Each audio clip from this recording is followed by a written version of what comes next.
My name is Richard Parkin. I'm originally from Southern California. I grew up in Riverside County, and I'm the director of Against the Sea. My mom's originally from Mexico, but I grew up primarily in Southern California, but primarily in a Mexican community within Southern California. And so, but we would still make trips to Mexico all throughout our childhood, and it was nice to become more familiar with that side of my background. With Against the Sea, the friends that I made this movie with, they were a real asset to me because in spite of the fact that my mom's from Mexico and I grew up in a primarily Mexican community, my Spanish isn't that great.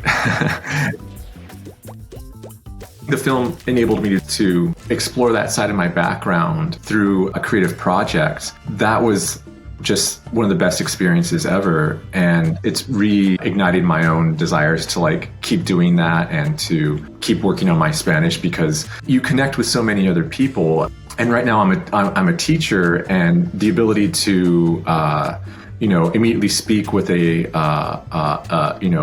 Spanish-speaking student, there's like an instant comfort and ease that it puts them at, and it's just a great way to stay connected with other people and also to make new connections. I've thought about that a lot because it's certainly not the easiest path in life, but I think there were a few films that I saw in the late 90s that just really hit me in a way that, I just became so fascinated with storytelling and how to, structure an experience for an audience to provoke a very specific emotional reaction. I've really taken to photography because it's so much more immediate. It kind of offsets, film production where, right now I've been working on a film, it's been 7 years.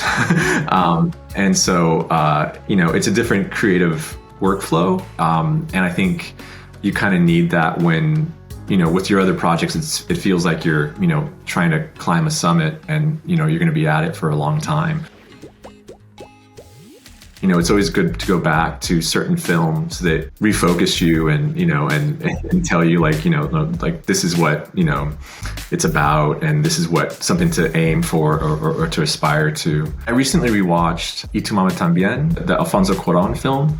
It's just such a great film, and somehow it touches on, the passage of time, adolescence. A lot of his work is just fantastic. A lot of the early work by Paul Thomas Anderson. He did Boogie Nights, Magnolia, There Will Be Blood, Punch Drunk Love. There was just something about those films. There's also a filmmaker named Tran Anh Hung. He did The Scent of Green Papaya, Seat Clo, and The Vertical Ray of the Sun. And those films are just so beautiful. Wong Kar-wai, Chungking Express, Happy Together, In the Mood for Love. Some people say that if there's certain albums you hear at a certain stage in life, you're destined to become a musician, because they're just, and I think there's certain films like that too, where if you see them, right at the right time, you just, they get their hooks in you, and you can't stop thinking about them. This is Richard Parkin. Thanks so much for spending some time getting to know me.